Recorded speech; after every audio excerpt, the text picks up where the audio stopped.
So we'll start with just a visualization of the refuge.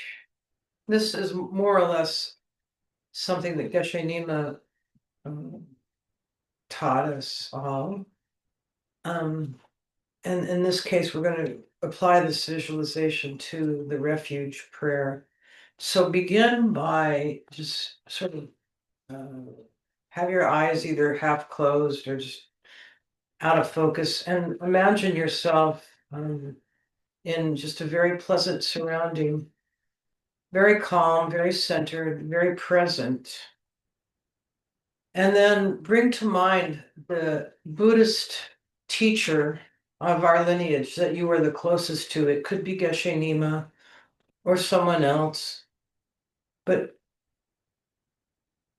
bring that teacher right into your heart and feel warm, friendly support coming from them. Uh, with the overall feeling that we're all encouraging each other, we as the disciples, they as the teachers in this lifetime. So we're encouraging each other to continue on continue our development as more awake and aware spiritual beings. Next, visualize then right above the crown of your head, His Holiness the Dalai Lama.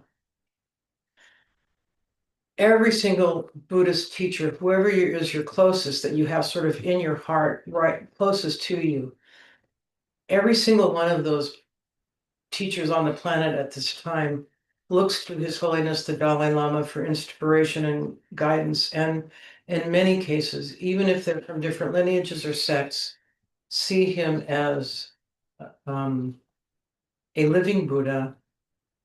And if we just take a moment, just even conventionally, to recognize what he's done on this planet during his lifetime to bring attention to this practice of love and compassion, balancing wisdom and compassion, and inspiring. Just think about how much he inspires the teachers that we are close to.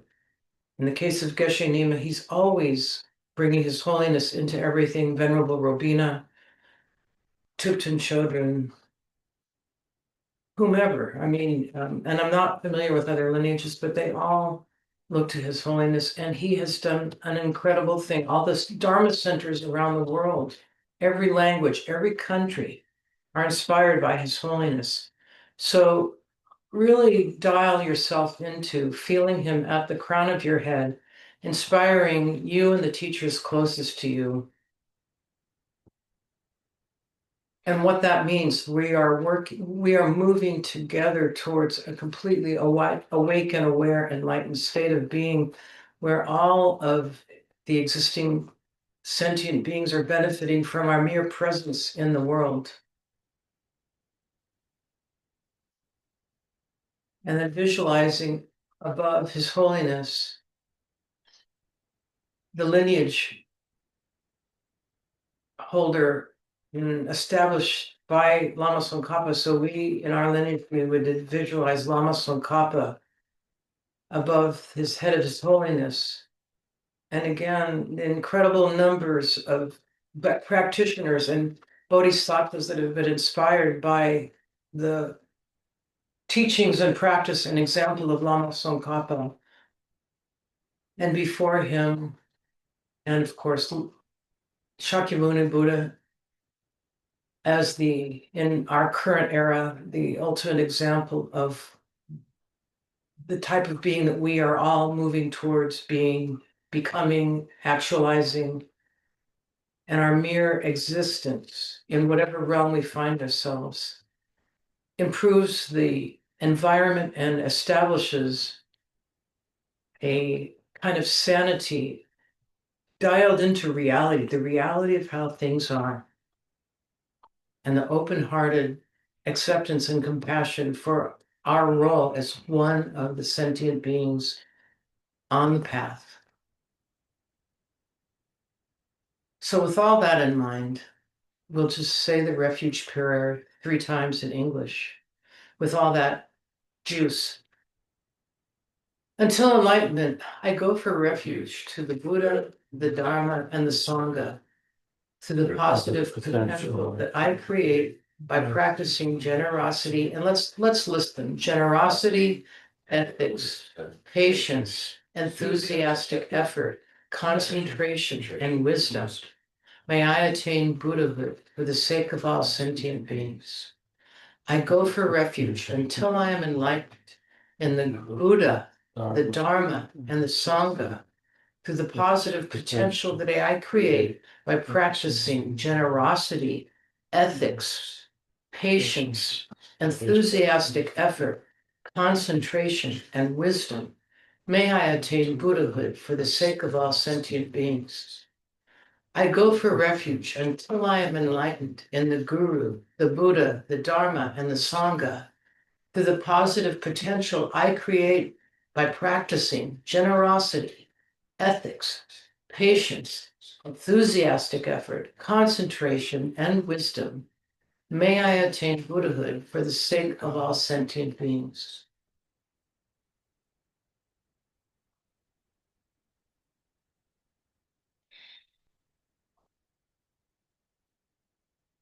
All right, so we've declared our intention to commit to the development of those qualities through the practices that we're given. Thank you. So can I just Yeah. add, so in terms of taking refuge, Geshe Neiman and I have been talking about this a little bit lately. And so he said there's two things that you need to firmly embrace and believe when you want to take refuge. The first is that you have absolute faith in the Buddha, Dharma, and Sangha as the correct path. And the second is that you reject your existence in samsara. So you have those two beliefs, or you to be able to seek refuge. And then one alternate meditation that he's proposed is that you have Buddha Shakyamuni sitting on a lotus, and in front of Buddha Shakyamuni is His Holy Dalai Lama. On the side of them are all of these Buddhist textual scripts that are wrapped in yellow cloth, and that coming from Buddha Shakyamuni's head is the Om symbol that goes through His Holiness's head into your head and purifies your body. Then you have the Ah symbol that comes from the Buddha's head, goes through His Holiness's head into your throat, purifying your speech. And then you have the Hum symbol coming from Buddha Shakyamuni's head through His Holiness's head into your heart, purifying your mind. And then Buddha Shakyamuni comes next to you and then is absorbed into you. And when that happens, now you're supposedly able to receive all of the tantric and sutra teachings. So it's a slightly different There's a refuge. million ways to Yeah. do it. That's excellent, though. There's countless ways for each person. Yeah. That is excellent, though. That's Both of those. very lovely, but Yeah. we're just, Yeah. doing that's something great. simple. But why don't you lead the refuge next week and you can guide us through that? I won't be here next week. Oh, It's happening. soon. The birth is happening. Happening now? No, it's going Tuesday. Oh, okay. Right. Okay, well, next time we're here, why don't we Three. lead that? That would be very nice. In the meantime, we'll just keep it simple. Yeah. Anyway, that is really good. In terms of what we're talking about today, it's really important to think of the lineage and how we're connected, because we look to the lineage holders, and particularly to the Buddha, who has completed the whole process of becoming an enlightened being, to see how this process that we're going through moment by moment can actually lead us to that state. And that's what these teachings on the 32 signs of the Buddha are about. I think the main thing that sounds like Geshe Nima is trying to elicit in what he was covering with Brian, and same with the intention here this morning was to make the connection that you feel real, because it's through that heartfelt faith in the relationship with the teacher and the teachings. Because without that, it just is an intellectual exercise. Mhm. And you can learn all the lists and all the this and the that's. But until we, in a sense, especially what Geshe Nima covered with Brian, it's, I mean, what could you boil that down to is that he's giving a visualization that generates a vibratory, energetic response in you that makes you more receptive. And that's how we actually embody something. We embody it in our being, our vibration, our energy, and it's through that in our mind. But Brian's still, in touch with Geshe Nima and getting teaching, so I think it would be great to have you do Yeah. some things, especially next time you're in to do that. Yeah. I mean, Geshe Nima didn't say you couldn't do that. No, I know. Thank Alright, you so- for sharing that. Huh? Thank you for sharing. Yeah. So we're now continuing with these 32 signs. What Nagarjuna points out is that these signs are effects. They're like similar to the cause result of who one can become if we practice all of these steps that lead to enlightenment. And so it is the body of a Buddha is almost like a map for us to see the result of where we're headed. And if we understand the symbolism behind all of these particular features, then it becomes very, very clear what it is we are doing correctly and what it is we are not doing correctly. And that is very, very helpful. So I find these extremely helpful. You want to go ahead and put up the, I sent you an email with the Buddha Shakyamuni, and for some of these, particularly the ones we're going to start with, the zooming in will help for people to see. We don't need to use it for all of them, but. So this first one, we're now picking up on signs 14, 15, 16, and 17. And those are a golden color of the, you might say, the skin. What we're talking about here also, I'll just repeat, there are different forms that Buddha can take. What we're looking at here is would be called the Sambhogakaya. This is the enjoyment body, it's the energetic body. It's meant to be a depiction of a body of light, made of light.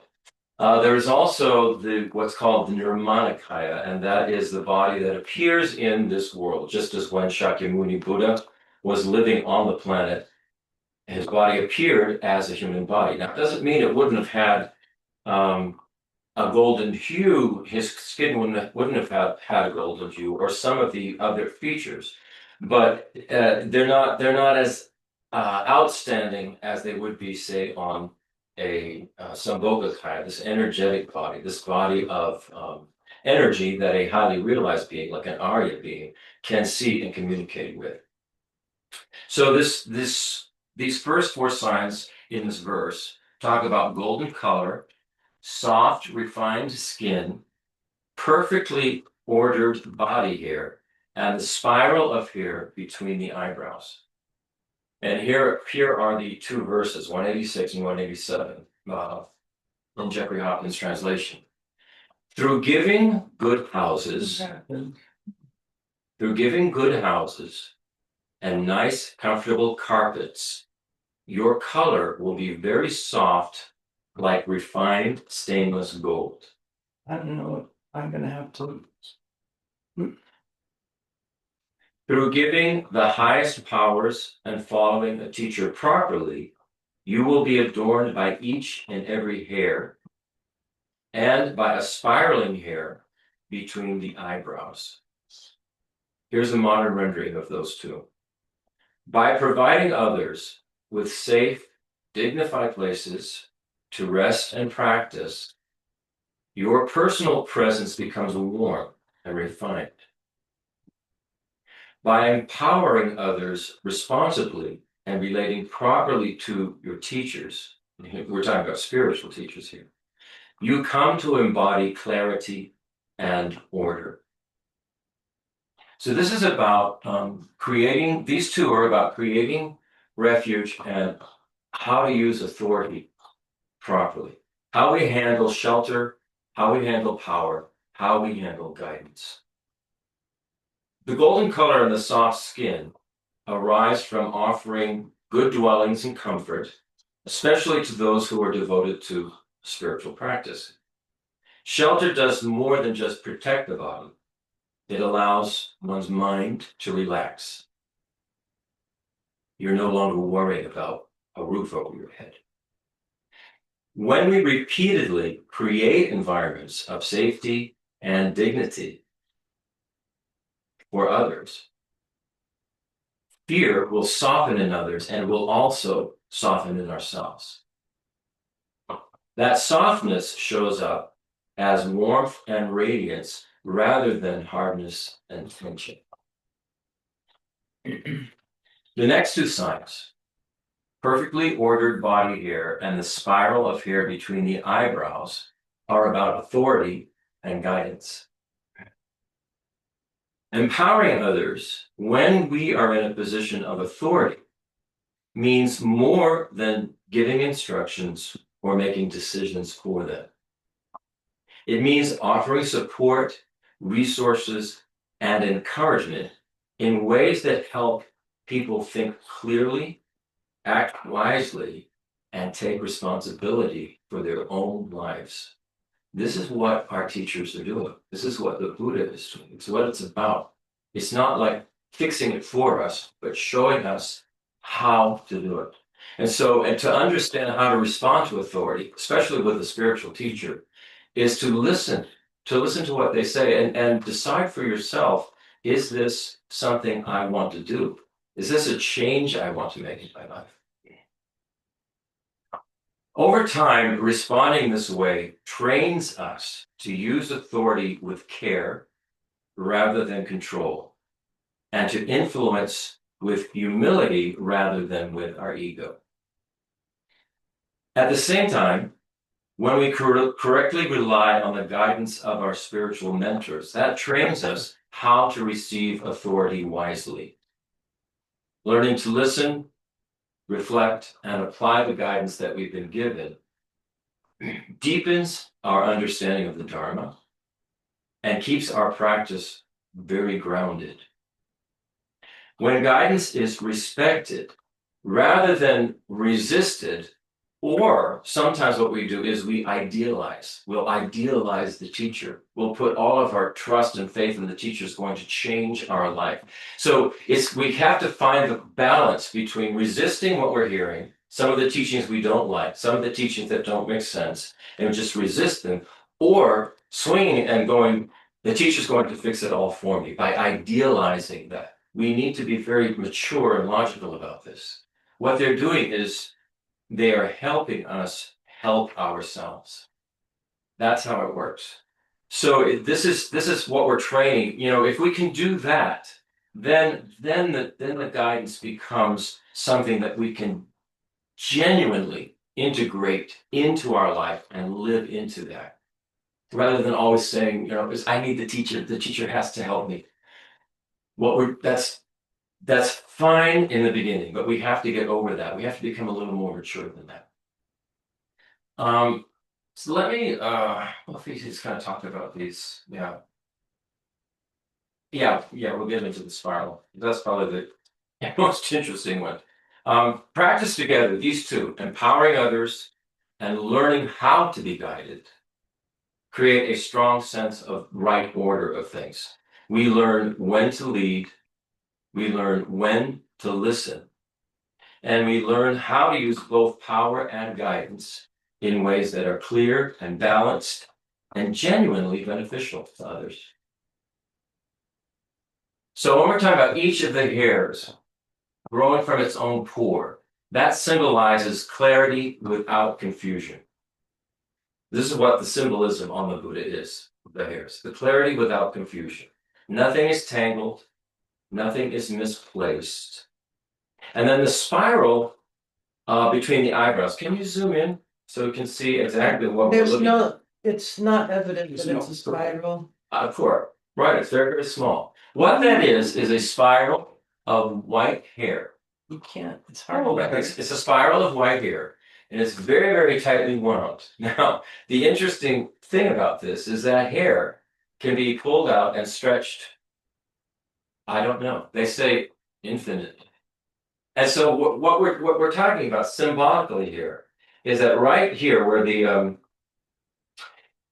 third, they call it the third eye. There's a particular chakra in both the Hindu and the Buddhism system. I forget the name of it now. It's something like the Anja chakra. But there's a chakra there that has to do with wisdom, insight. The chakra on the forehead. It also corresponds to the pineal gland, which, according to science, that has nothing to do with wisdom or insight. It's the pineal gland is about regulating melanin in our sleep cycles, but it's probably related because what we have is we have an energetic body that's superimposed over and within the physical one. So what this is representing is this what they call the third eye, that chakra that's there at the forehead, and this has to do with spiritual wisdom and insight.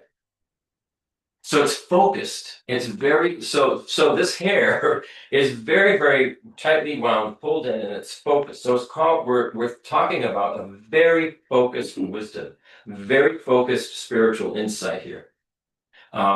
It's a wisdom consciousness that is gathered, it's directed, and it produces clarity. And it's not scattered. It's not scattered. It's not scattered out. It's not excessive. It's not all over the place. It's very, very tightly focused and gathered and directed. So that's the symbolism of that, which is I find interesting. The ethical logic of these particular signs is pretty straightforward.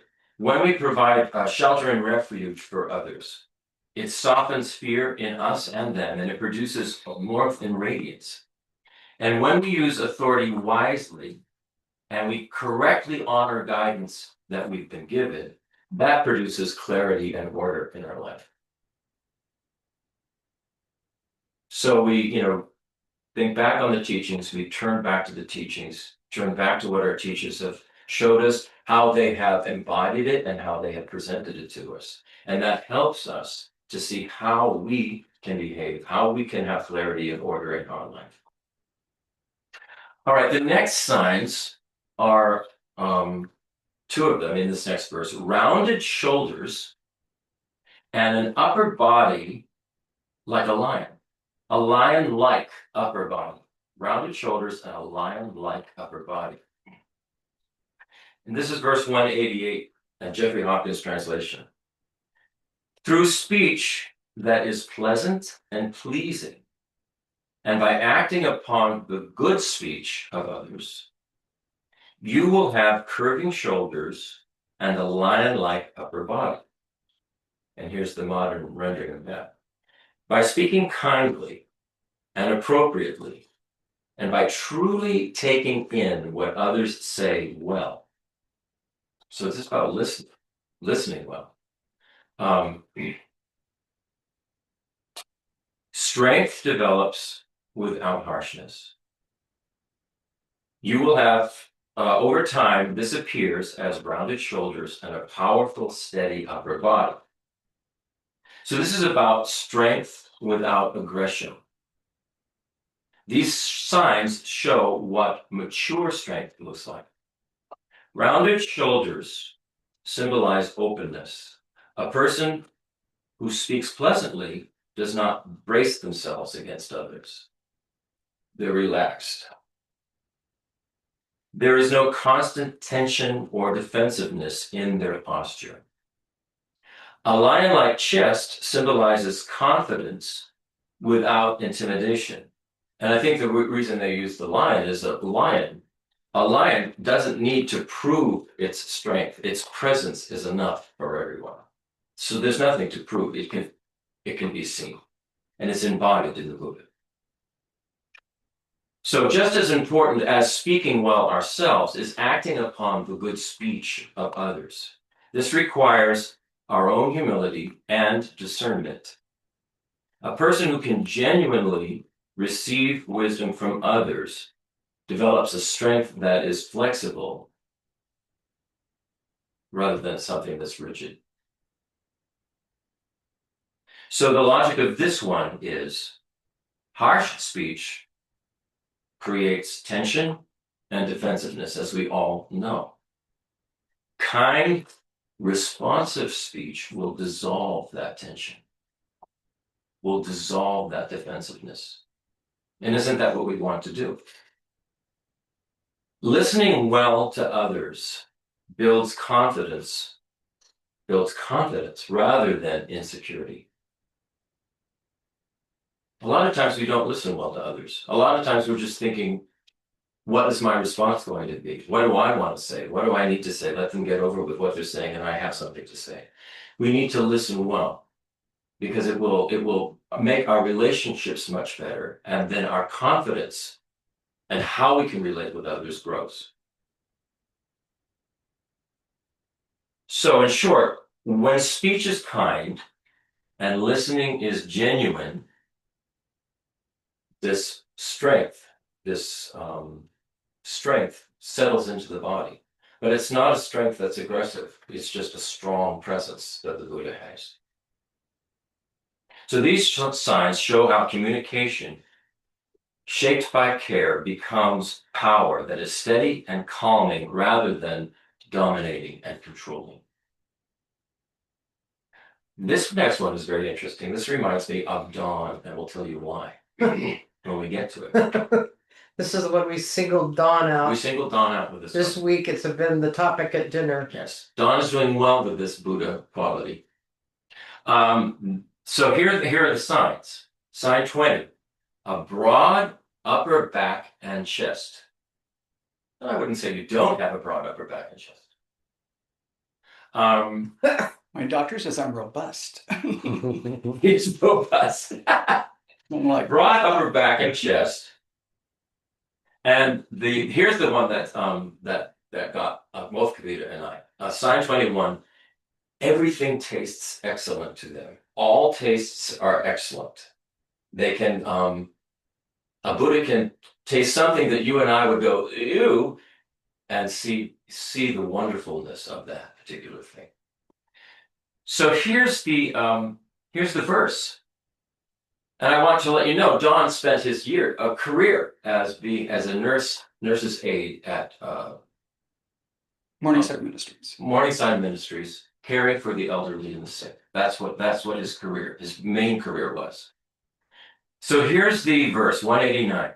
By caring for the sick with respect and attention, you develop steadiness and freedom from difficulty and stress. Over time, this appears as a strong, supportive upper body and an ability to experience life without constant dissatisfaction. You know how some of us are always, it's never good enough. We're always trying to make it better. Something's wrong, it needs to be fixed. So here's the commentary. This is about care that relaxes the body and the mind. And what these signs arise from is being able to meet vulnerability without being superior about it. When we nurse the sick, nursing the sick requires patience, it requires closeness, and it requires respect at moments when dignity is very fragile. If you've ever taken care of somebody who is bedridden, you'll realize that the dignity is very fragile, and you have to treat this person with respect and care. The commentary emphasizes how the care is given, not from above and not carelessly, but attentively and respectively. This trains the mind to stay present with discomfort rather than recoil from it and reject it. So it trains the mind to stay present with discomfort in a very helpful way. And I could tell Don did this with his patients. He's very good that way. My sister also who was a nurse, and she once nursed me when I was sick, and I couldn't believe the quality of care and loving kindness that was coming from her as she was taking care of me. It made all the difference, rather than someone who was, just doing their job and getting it done with, and blah blah blah. There's a real sense of connection, and I know Don has that as well. So a broad upper back and chest symbolize the ability to support others without strain. The upper back and chest is where we carry emotional and moral weight.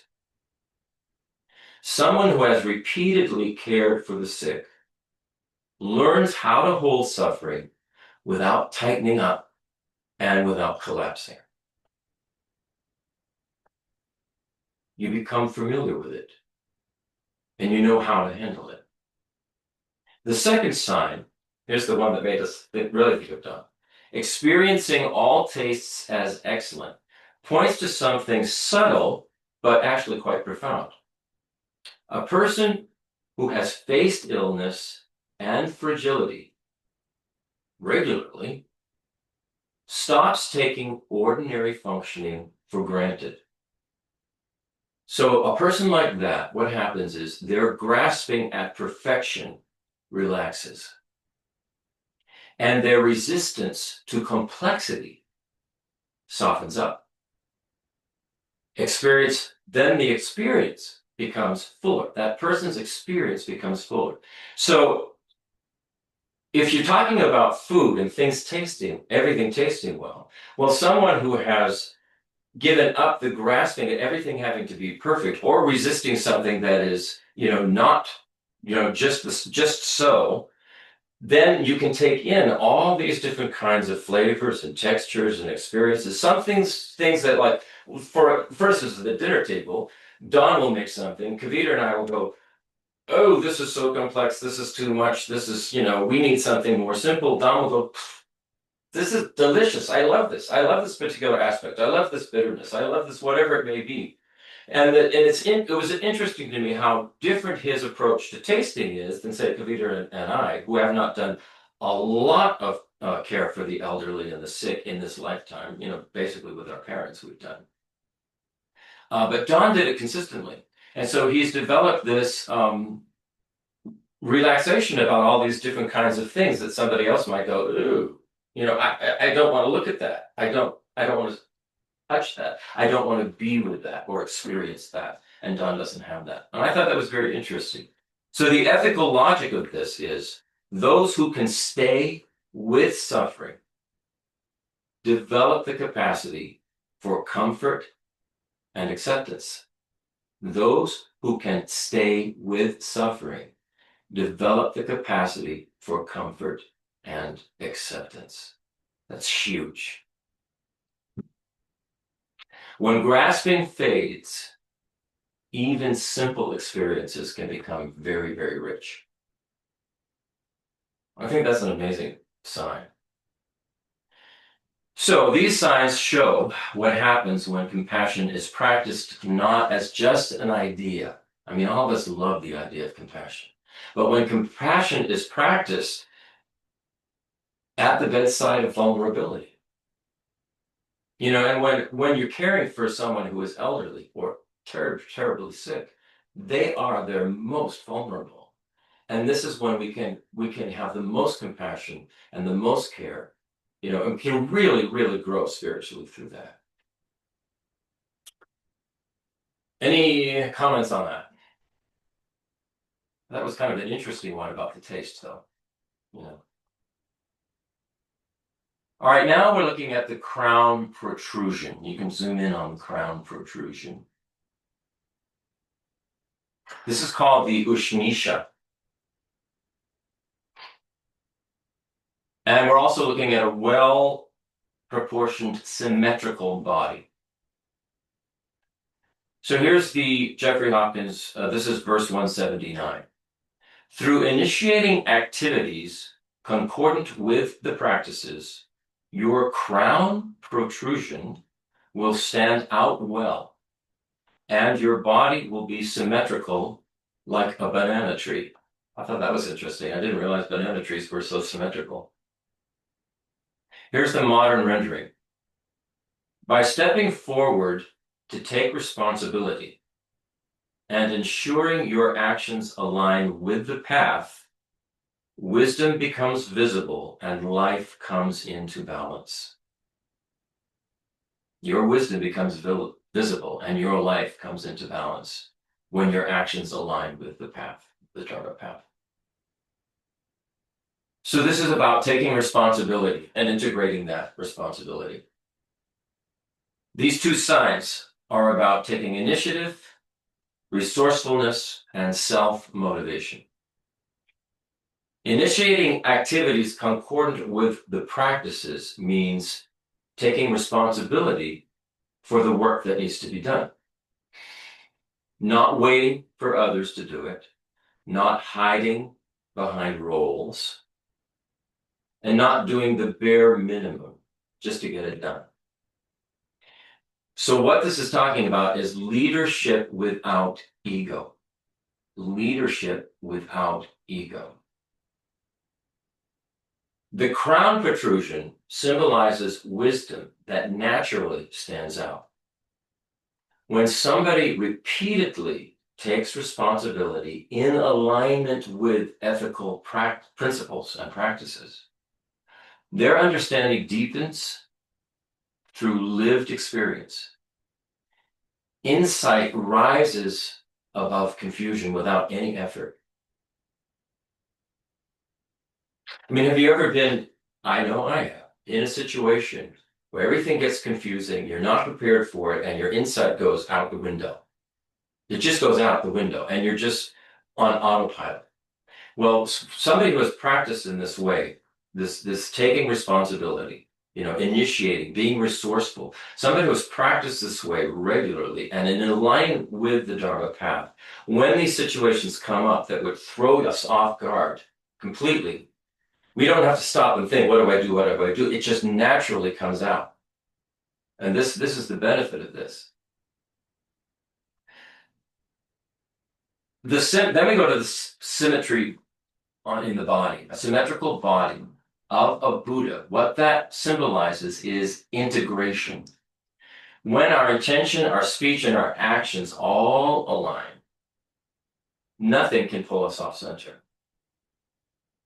We don't overreach by trying something that is beyond our capacity. Neither do we withdraw and pull back from participating in activities that grow our positive potential and benefit others. Our life becomes very proportionate and balanced.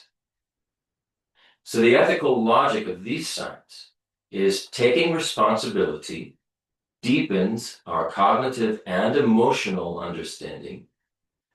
That understanding clarifies what our priorities are. When we have deep cognitive and emotional understanding, that understanding clarifies what our priorities are. And clear priorities bring balance by providing direction and fulfillment in our life. So that's what those are about. Wisdom stands out when responsibility is accepted. Balance appears when our actions align with our values. And we're talking Dharma values here. So these signs are showing what embodiment looks like when practice is no longer theoretical, but fully lived. We really bring it into our moment-to-moment life. All right, now these signs won't show up. So I probably, after this, we don't need to leave Buddha up there because he doesn't have his mouth open, so we can't see his long tongue or his bright white teeth. And yeah, but he does have clear blue eyes. Okay, so here's signs 24, 25, 26. a long tongue, a pleasant, powerful voice, a lion-like jaw. There are a lot of lion things in here. All right, here's verse 191 and 192, and this is Jeffrey Hopkins. Through speaking true and soft words over a long time, O Lord of humanity, your tongue will be long and your voice that of a Brahma. 192. Through speaking true words always and continuously, you will have cheeks like a lion, be glorious and hard to overcome. Here's a modern rendering of that. By speaking truth gently and consistently over time, your words gain reach and resonance. By never abandoning truthfulness, your presence becomes firm, dignified, and unshakable. So this is about truth that is spoken with care, and how that truth that is spoken with care becomes authority. It's about speech that carries weight. A long tongue symbolizes reach. When somebody habitually speaks truth in a gentle way, their words can meet many situations without causing harm. Sometimes we speak truth, but that truth causes harm. It upsets somebody. It's offensive to someone. We don't know how to speak that truth in a way that is not going to trigger someone. So this is a really subtle point here of using truth wisely.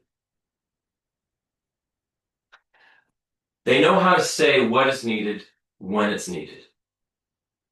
Know how to say what is needed when it's needed, and and to who, and to whom it is needed.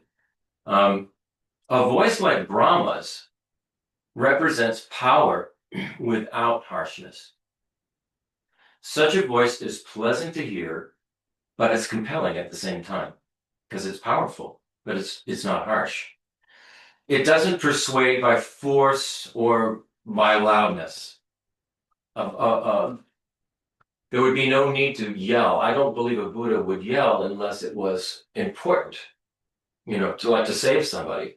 Then you have to know when and how to use your voice. But in usual terms, when we're trying to stress a point with somebody, sometimes our voice gets louder and louder, and we overpower them, and we don't want them to speak.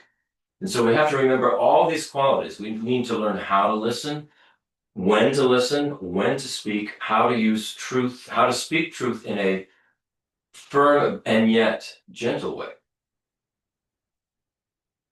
So the Brahma's voice, a voice like Brahma's, doesn't persuade by force or volume, but by clarity and trustworthiness. Over time, if one spoke the truth this way, people would begin to trust you. They would trust that you're not going to fly off the handle. You're not going to say something that's going to completely throw them off or hurt them. And they would trust the way you spoke. The lion-like jaw symbolizes resolve. Speaking truth always, not selectively, not only when it's convenient to do so, creates real inner solidity. There's no need to rehearse what you're going to say. There's no need to avoid direct answers to someone or to protect oneself. That steadiness becomes visible as strength, strong. So that whole process of speaking truthfully requires a lot of thought and a lot of practice. It's one of the 8 of the 10 virtuous actions is to speak the truth, not to lie. And there are many ways we can speak the truth, and there are many ways we can lie. And so to speak the truth in a way that is not harmful to anyone is a real art. Something that you just mentioned, it has always struck me that of the 10 virtuous / non-virtuous, that there's more for speech than the other two, than body and mind. Speech is huge. You know, we can see it. We can see it in our daily life. We can see it in the world around us. We can see it in the media. We can see what is done with speech and how damaging speech can be. And also how healing and wonderful it can be if it is handled the right way. So you've got lying. Yeah, lying, which actually is to deceive somebody and cause harm, actually. Mhm. You know, there could be a point where you don't speak the truth because you know that that truth is actually going to cause harm if you say it. What about if you, like, somebody that I know recently lied about their addiction to alcohol to another person? So they weren't they were just trying to avoid embarrassment. A lot of times I I mean, think, that's still yeah, non-truth. right, that's still non-truth. And if it's simply to avoid Isn't that embarrassment, still a lie? that comes from grasping. Well, I mean, but isn't that still Yes, it's a lie. Of course it's a lie. in the same category? You're not harming them as such. Well, you are in a sense, because then that other person doesn't have a clear picture of what they're Right. actually dealing with. Right.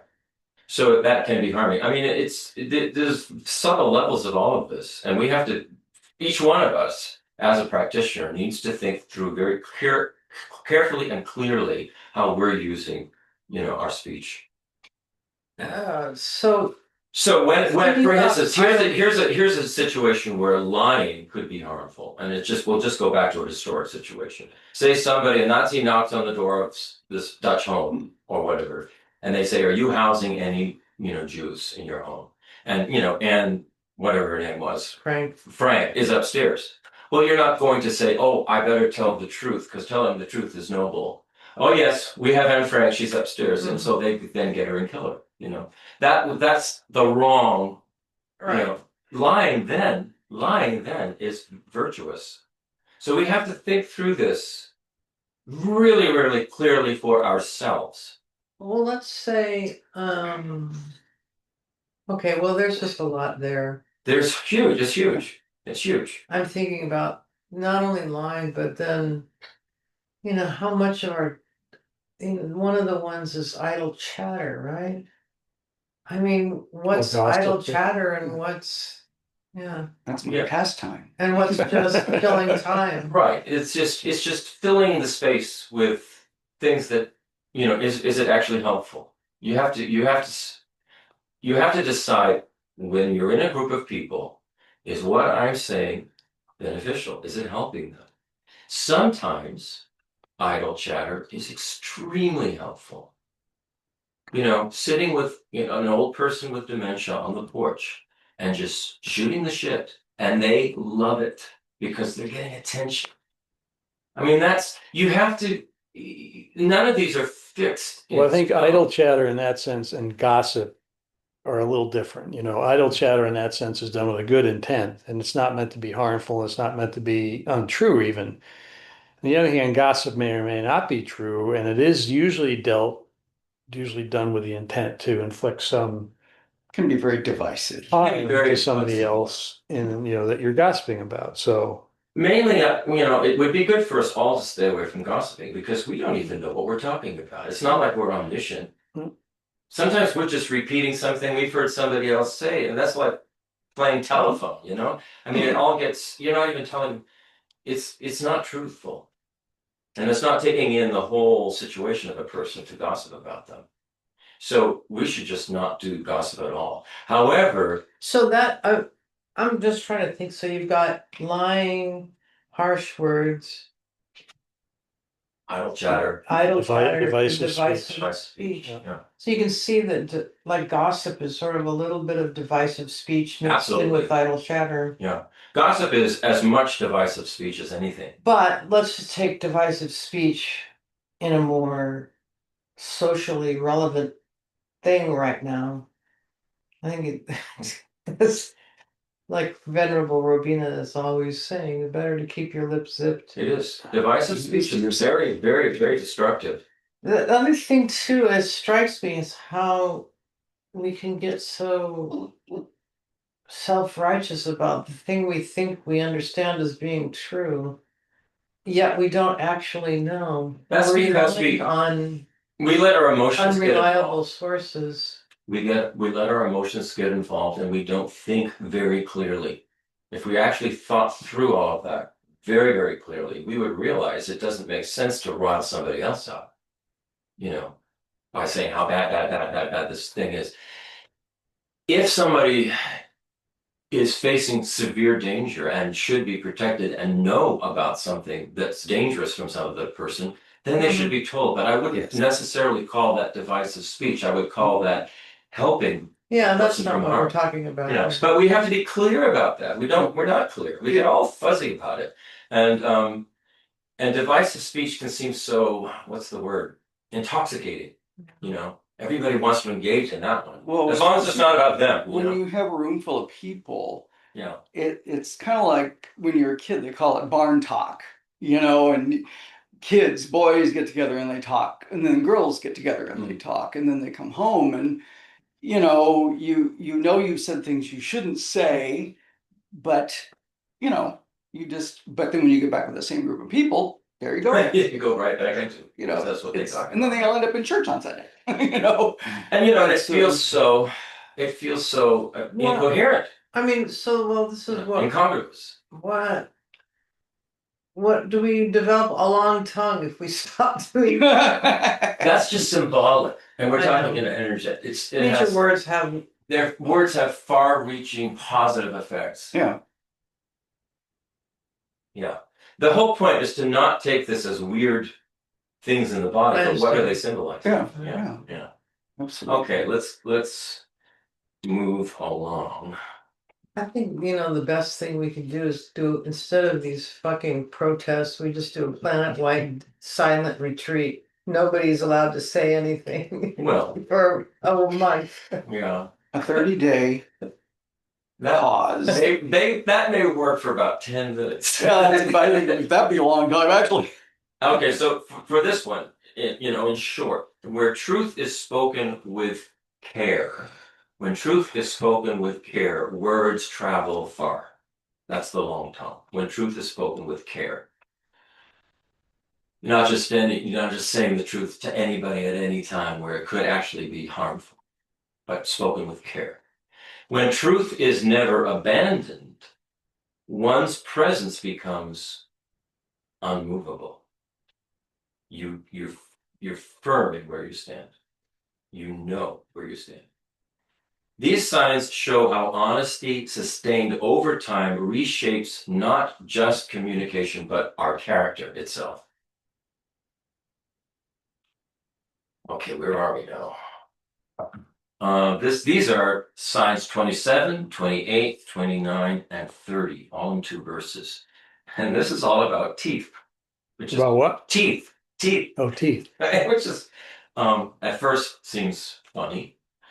So, sign 27, bright white teeth. Who doesn't want that, right? Sign 28, even, well-formed teeth. Check. Sign 29, 40 teeth. 40, that's 40. a lot, man. That's a lot of teeth. That's a full mouth of teeth. That's even more than a full mouth. That's 40 teeth. I'm paying for them. They're going back in. And that's in sign 30, teeth without gaps. Mm. Although whenever I see anybody that has the 2 front teeth, they have a gap in between the 2 front teeth, right away I'm very attracted toward that person because usually they're funny, they're nice, they're just people. Anybody I've met that has this space between their 2 front teeth, I always like them. Lama Yeshe had a nice big space between his 2 front teeth, and he had a golden colored skin. Or many people would see it as golden. Yeah. Said it was, his liver. Yeah, jaundice. Well, yeah, that could be. Yeah, I mean, he was a pretty sick guy. Yeah. But however it appeared to people, it appeared as anyway. I thought the teeth one was kind of interesting. So here's verse 193 through 194, Jeffrey Hopkins. Through showing great respect, serving others, and doing what is fitting, your teeth will be very white, shining, and even. Don't even worry about the symbology yet, because we have to read the other one. 194. Through using true and non-divisive speech over a long time, you will have 40 glorious teeth that are set evenly and are wondrous. And here's the modern rendering of that. By consistently treating others with respect and serving them appropriately, clarity and balance appear. By speaking truth in ways that unite rather than divide, harmony becomes complete. So this is So it about, has nothing to do with teeth. this is symbolic. Oh. This is about using the signs. They focus on the mouth as a symbol of relationship, and it's particularly through, when we're speaking with one another, because it ties in with the previous one in the speech. So it's about relationship, and it's how about respect and unifying speech create harmony, and it creates harmony where the speech takes place. You got this Your teeth. far-reaching tongue and beautiful teeth. Where the speech occurs. Okay. Bright white teeth symbolize clean intention. Clean teeth, clean intention. When respect and service are practiced steadily over time, there is no residue of contempt, manipulation, or superiority. We have residue on our teeth, and we have to get the floss. Well, Dharma is like the floss that will give us beautiful white teeth when we have completed amendment. We won't have to floss anymore. We won't have to floss. No more learning. Dharma is the floss. Okay, even teeth symbolize fairness. Serving others without favoritism trains us in consistency. This is real important. What do vampire fangs represent? I don't know if they're talking about fangs. Oh, okay. I think that symbolizes a vampire. And what does a vampire symbolize? Somebody who's, sucking from people all the time. So the even teeth, they symbolize fairness. When we serve others without favoritism, that trains us in consistency. No one is treated as more or less deserving of our care. And that's really important. No one. And that can be very, very difficult for us, when it gets into our attachment and our aversion, and it's just something for us to practice and to think about. The next two signs deepen the theme. 40 teeth. 40 teeth Is a lot. is a lot, and it symbolizes fullness of expression. Speech that is shaped by truth and non-division becomes complete and capable. Nothing essential is missing. So maybe we have some essential teeth that are missing. Well, I don't isn't know. it interesting that we have our wisdom teeth removed? We have our wisdom teeth removed. Oh, isn't that perfect, right? Oh, this is samsara. Let's take your Buddhists wisdom get to teeth. keep their wisdom teeth. They come in a good way. That's funny. Teeth without gaps symbolize unity. Divisive speech creates separation, and it breaks continuity. Speech that avoids division restores wholeness, and nothing is split apart. So the ethical logic of these is that respect for others makes our intention clean. Clean teeth, no floss. Serving others fairly creates balance and harmony. And truthful, non-divisive speech creates unity. So it's kind of interesting. Think about it. In short, when respect So if you dies, see somebody with really bad teeth, run. well, and also if you see somebody with perfect teeth, Yeah. go, are you a Buddha, or if you had work done? Let me count your teeth.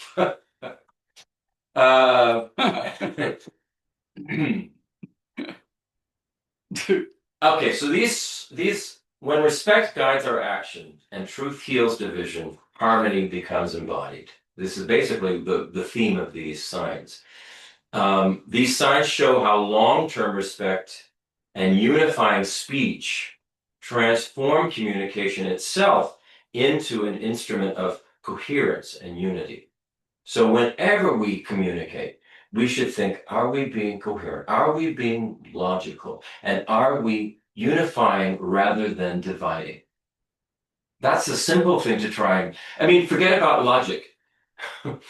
Just think, when I'm speaking, am I unifying or dividing? And always try to unify.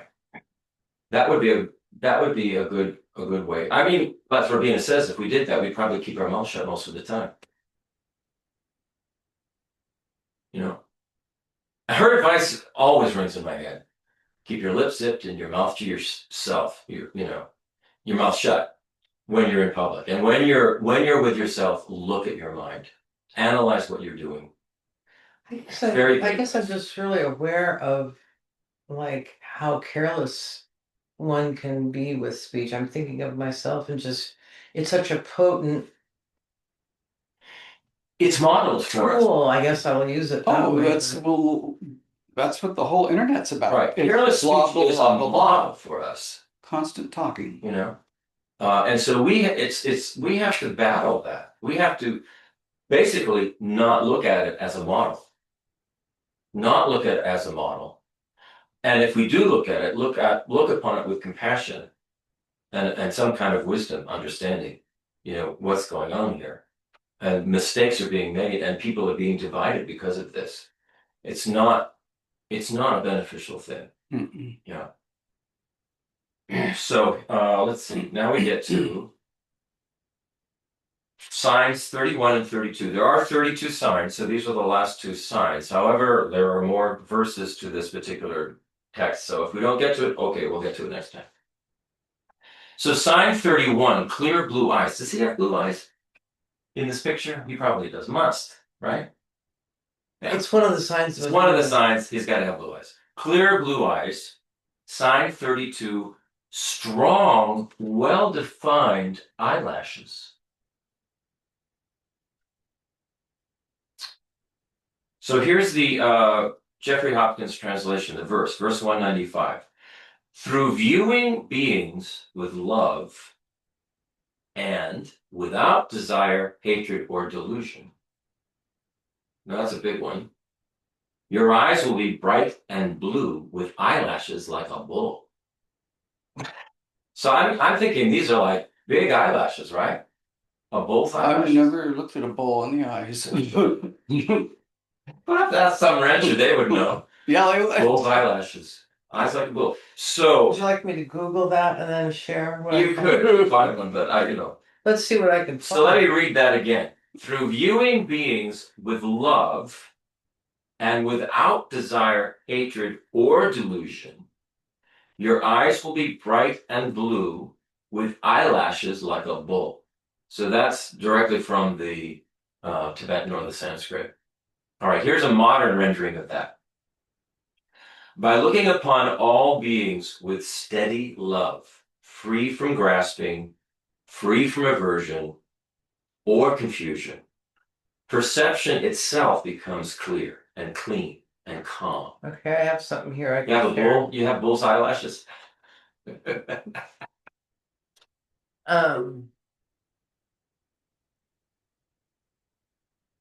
Oh, they're nice. I don't know if you can see. Oh yeah, they that's- protect, they cover and protect everything quite well. definitely Yeah. a thing. Yeah. Those are nice eyelashes. They don't like curl up. They're sort of like They're an really on. like visors. Yeah, they're Yeah. like nice. Because- And look how sweet that bullseye Yeah, face it looks. does say, Yeah. see here, it helps prevent infections. Yeah, it's a protective barrier against Flies out. Debris, Yeah. blah blah. So that's what it symbolizes. We're not infected by this, grasping and craving and delusions, and we're protected. Yeah. Um, so here's the commentary. Pure perception is the final sign. Like I said, these are signs 31, 32. So when you're saying the final sign here, these final signs bring us back to the mind. The eyes symbolize perception. It's how we perceive things visually. The eyes symbolize how reality is met before our reaction set in, before our mental consciousness decides what it is our eyes are perceiving. So it's saying how perception is met, how reality is met before reaction sets in. To view beings with love, without desire or hatred or delusion, means seeing others without projection, without projecting onto them something that's in our mind. This is what we do, and we don't realize it. This is what is meant by non-duality. Non-duality. The view of non-duality is we're the ones who are making all of the decisions about what things mean to us, how they appear to us, all of this. Let me read that again. To view beings with love, without desire, hatred, or delusion, means seeing others without projection. Nothing is being pulled toward our preferences or pushed away by our aversions. So this is what, without our delusions, is how to see others without delusion. Clear blue eyes symbolize depth and calm. Blue suggests openness and steadiness, like the sky or deep water. Steady, deep water, the expansive sky. Depth and calm. The clear distinction that exists between the white, this is from Kensur Tekchon in his commentary, from the whites of the eyes and the colored parts of the eye, represents discernment without bias, seeing differences without any kind of distortion. So we don't distort with our mind what's appearing to us. And the idea is through understanding the nature of reality and having a wisdom consciousness, we see things as they are, the way they are. And in most cases, it would be, we see things with compassion and clarity and wisdom. That would be the way a Buddha would see it. And the wonderful thing I've always thought about a Buddha is if you could perceive that way and you were omniscient, you would know exactly what to say or what to do that would benefit whoever it is you're looking at or engaging with. And wouldn't that be the best thing ever?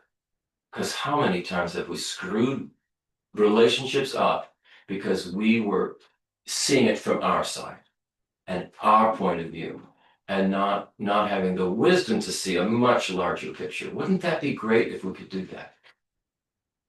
I mean, it's really something to strive for. Here we go to the eyelashes. Soft, well-defined eyelashes symbolize stable attention. Stable attention. You know how bulls and cows they're always just sort of stuck in there. Very stable, very like a bull's eyelashes, they protect vision without interfering with it. And that's clearly the way that thing looked. It looked like a little awning. It wasn't in the way of the eye at all. This represents awareness that can remain present without being overwhelmed or distracted. Awareness that can remain present without being overwhelmed or distracted. How many times does that happen? You get in a conversation, things get heated up, they get out of hand, you become overwhelmed, you become distracted, and you completely lose a sense of calm presence. The ethical logic is simple and profound. Love that is free of desire and delusion removes the distortion of projection. How we project onto others. Freedom from grasping removes agitation caused by attachment and aversion. And clear perception of reality then settles in to our body. So these, like I said, way back at the beginning, last week, as we look at these and we see all of our, faults and all of our flaws and all of the ways we're not, getting this is very helpful because it gives us a map of what we're trying to head for, and it's laid out in these 32, examples of causes that will produce a result of an enlightened being. And then, there's symbolically, they're represented in the body of a Buddha.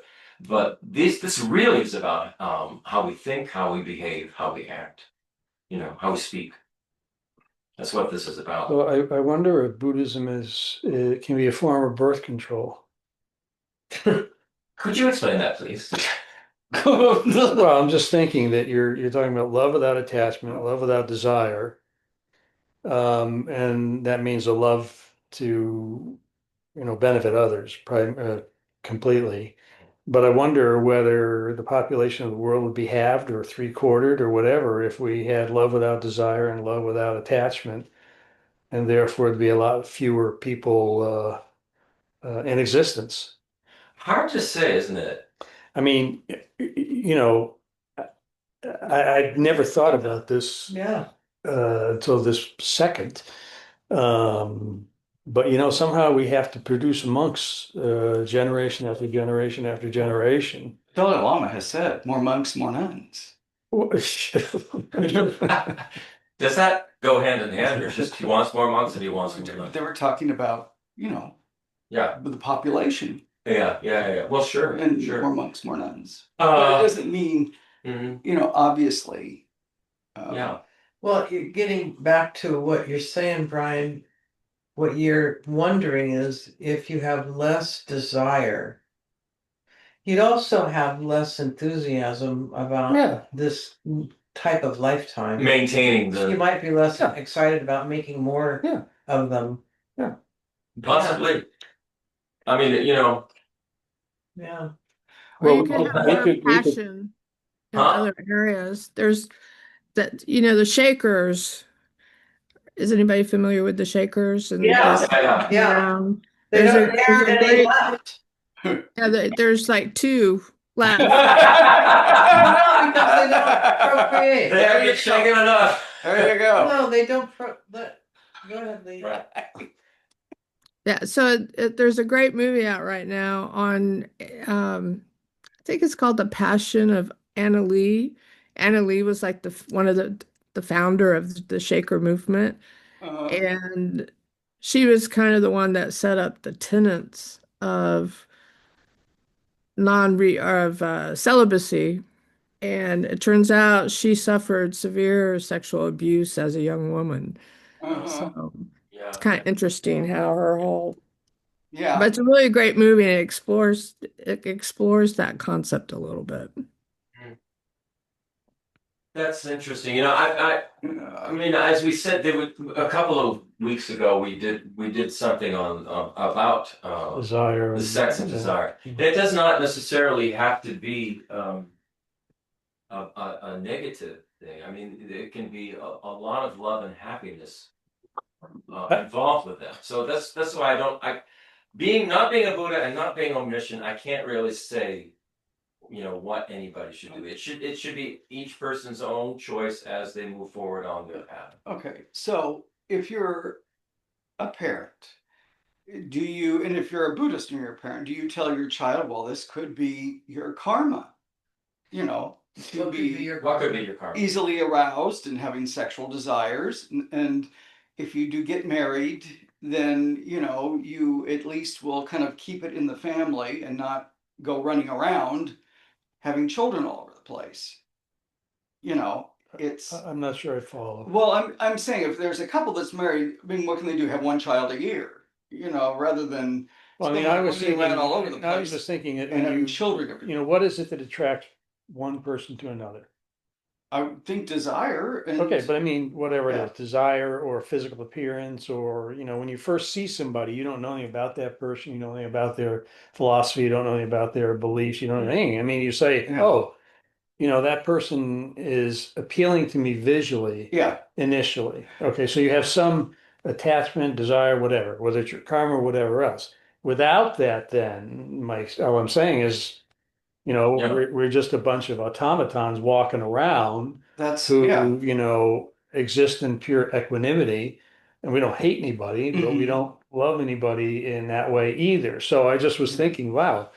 Uh, I mean, in some sense, Buddhism believes you can't harm any sentient being, so it's an anti-abortion philosophy in some ways. Yeah. But it didn't strike me it was both anti-abortion and pro-birth control, which is a kind of a strange I can't combination. think of a single instance where I've ever heard a monk encourage people to go out and have more kids. Well, that doesn't mean. I mean, I'm thinking of His Holiness. So it's almost sort of backing up what you're saying. It's like, well, when you analyze it, not only just from the immediate desire of a positive sexual thing, um, just sort of the overall idea of bringing other consciousnesses into this particular. Well, it's like what you said at the opening. I mean, one of the things Geshe Nima said is to renounce Yes. renunciation of samsara. That's one of the main things. Yeah. The three principal aspects of the path. It's renunciation, bodhicitta, and wisdom that Wisdom, yeah. realizes Yeah. emptiness. So we have to get a sense of this whole samsaric existence that is born or arises out of self-grasping and craving and desire. That's where the problem lies. So yes, there's a problem there, and it's part of the whole desire realm. But I don't know that the energy, the joyful energy that one can experience, and the happiness and the love that one can experience in a sexual situation, if you can remove it from that craving aspect and just get down to the joy of it, I don't see the problem. I don't see the problem. So, Well, but that is not something we do. That the That's other not something part, we do. I mean, just sort of play out the whole thing. Let's just say you happen to have a really beautifully purified sexual encounter, and somebody gets pregnant and has a baby. Well, raising a child is all you parents know way better than me, but I've watched enough to see that it's not easy, and that there's plenty of opportunity for non-virtuous activity on the part of everybody. There also Not can be a lot of joy in it. Sure, of course there's joy, but I mean, you just sort of look. Well, that's samsara. It's just the right mix of joy and pain, so To keep us going. to keep us going. I don't know. It's an interesting. It is. It's an interesting. I do not thought. believe we will solve it in this session. Well, we have Yeah. 12 minutes. I know. I have this boy here. I'm always thinking from what you're saying, Christopher. So No, it's good. It's supposed to. But I don't think we're gonna. It's part of the samsaric thing. It is, Yeah. definitely. But there also are, there are, say for instance, the tantric teachings, which were about becoming enlightened. They bring sex right into that. yeah. So it's I not. think it all is like grounded in intention. I was just going to say that if Venerable Robina would hear what would she say? And Lee, that's exactly what I was thinking. Intention, When right? when you talk about this stuff, though, I always think of, well, okay, the antidotes are just think of this person that you might be really just going Google over, and then realize, oh, if I stick with this person in 5 years, they're going to have horrible breath. Oh God, they're going to be miserable to have to wake up next to. Well, we need to. I mean, that's the way. I mean, that does it for me. I think what they're suggesting we do is stop projecting onto others Yeah, something well- that actually isn't there. That's just some dream in our head. Yeah, but if it helps. Because things do, people do poop in bed. I mean, Yeah, exactly. fart in bed, and Yeah. things do smell, and Yeah. that's just the way it is. Yeah. And we can change how we look at it. Yeah. It doesn't mean we still don't love the person. No. We're still not happy with the person. We still don't have a good time with But them. I'm just referring to when you're Yeah. trying to reel yourself back in Yeah. and use wisdom. Well, guess what? I think it's a Sometimes decision. it can be. I mean, that's. I think it's a decision that each one of us has to make. I personally believe a very close relationship with a partner that is founded in love and a spiritual path is so beneficial. Mhm. It's just so beneficial. I can't say no. Of course, we Yeah. don't have kids. Yeah. And wait a minute, that's just the karmic appearance of us, you know? Yeah. So I don't know. But I mean, you have to have kids. I mean, in order to have people get on the path and become Buddhists. So Yeah. Somebody I don't has to, yeah. There you go. So But not really, because there are plenty of realms that are still within but if samsara. you're talking about this particular Yeah, I know, but it doesn't matter. If this planet gets emptied, there'll be other realms for you to go do your bodhisattva thing. maybe we can just, birth ourselves. So with these final signs, I don't know. It's saying that the Buddha's body is not a collection of miraculous traits. It is the ripened form of a life that's lived without distortion. The 32 signs show us how actions shape movement, how speech shapes strength, how care shapes relief from difficulty, and finally, how love shapes perception. So this sort of goes back to what we're talking about. If we're looking at somebody, are we looking at somebody with love, or are we looking at them with attachment and desire, or aversion and anger? Love. Love is the thing that shapes our perception, or should be shaping our perception. So when we see it this way, the teaching becomes very direct. The way we are seeing the world today is already shaping who we are becoming. If we are serious about the path to enlightenment and becoming enlightened, then the way we are perceiving the world today should be pointing us in that direction. So this is the work for us to, first of all, decide what is it we actually want. What is it we actually want? And then if we truly want that, is it worth changing the way we speak, changing the way we think, changing the way we project onto things in a way that is centered on wisdom and love and compassion?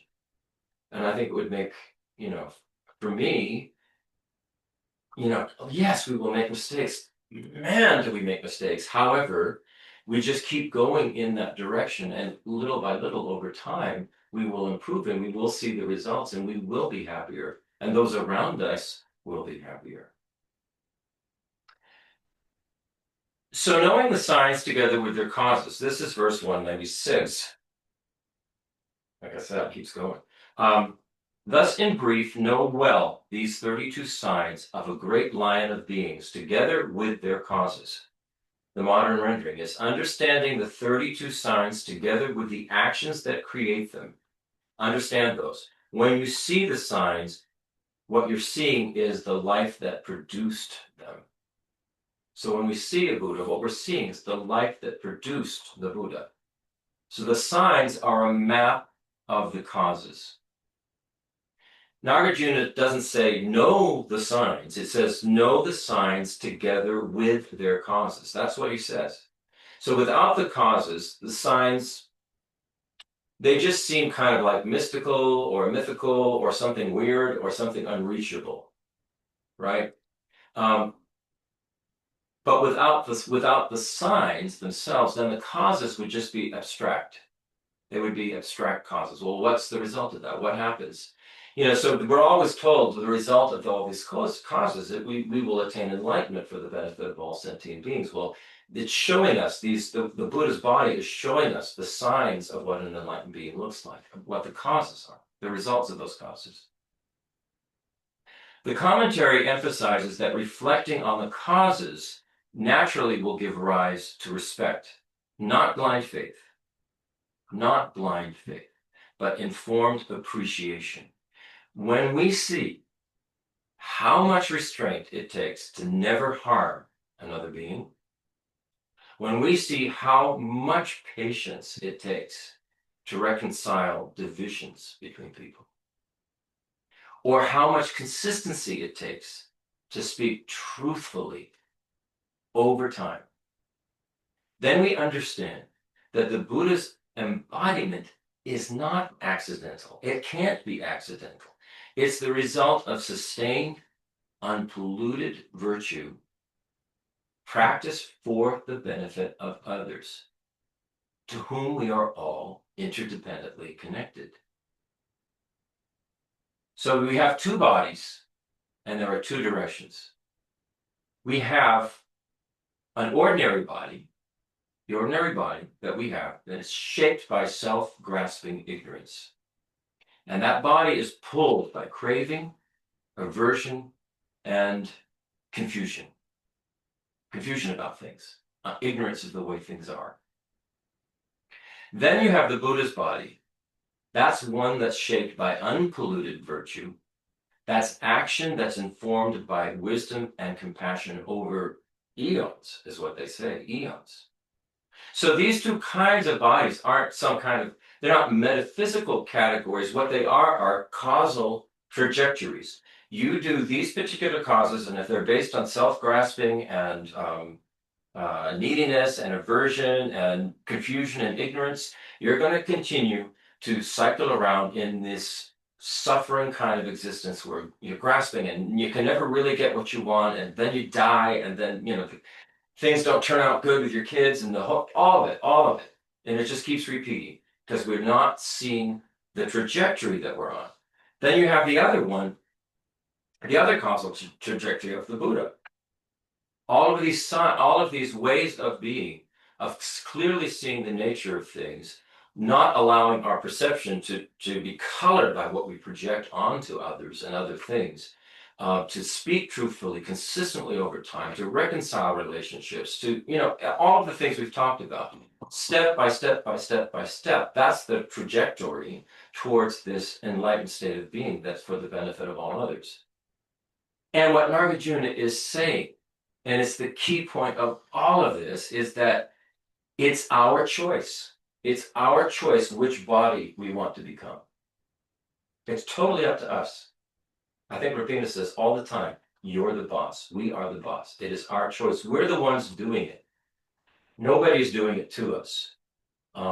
It's only our ignorance and confusion that makes us think, and grasping, that makes us think someone is doing it to us and they're to blame. It's their fault. Therefore, they're bad. Therefore, we need to bomb them and destroy them. And on it goes. So it's our choice. Every habit we have leaves a trace on our continuum of consciousness. Every value we have shapes the direction of our life. And every choice we make is already forming who we are becoming. Those are really important. Every habit we have leaves a trace on our continuum of consciousness. Every value we have shapes the direction of our life. And every choice we make is already forming who we are becoming. So the 32 signs, let me see if I can wrap this up real quick. There are other signs, there are 80 marks and all this stuff. And Nagarjuna doesn't go into it. He says the list would be too long. And Nagarjuna says, all of these 80 marks, aside from the 32 signs, the 80 marks, their cause is love. It's all love. That's why you would have these 80 marks. And we're talking about love that is free from this attachment, sticky love. It's genuine love. And that will cause these other signs to come out. And what mark really means, having a mark, is, the commentary says, a mark is that which makes something known.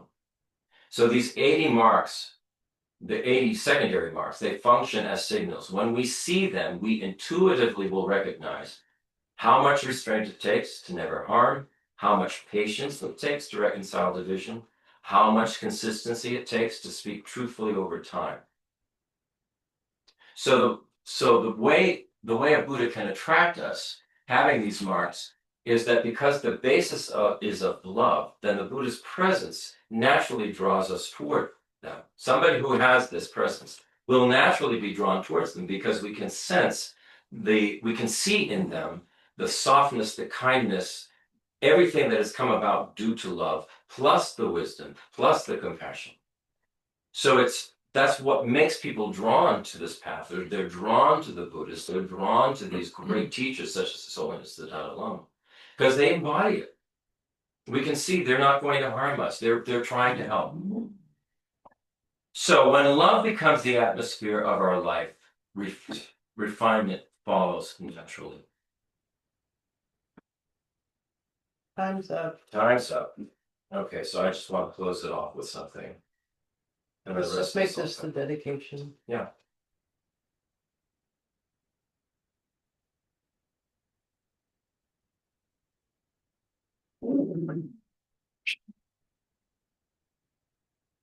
Okay. That's what's the. Nagarjuna's presentation of the 32 slides communicates something that is essential. Awakening doesn't occur in the far distant future. Countless eons from now. Awakening is already taking shape in how we act, how we speak, and how we see in every moment. The tone of these teachings invites our reflection rather than our belief, especially for those of us who value coherence and logic and relevance. Framing the resultant body of a Buddha as ethical history made visible gives us something that we can carry forward with confidence in every moment of our experience. And that's where we'll leave it. Dedication.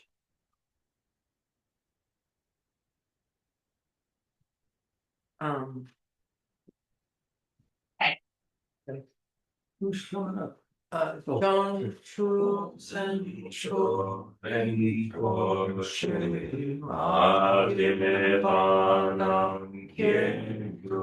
Ju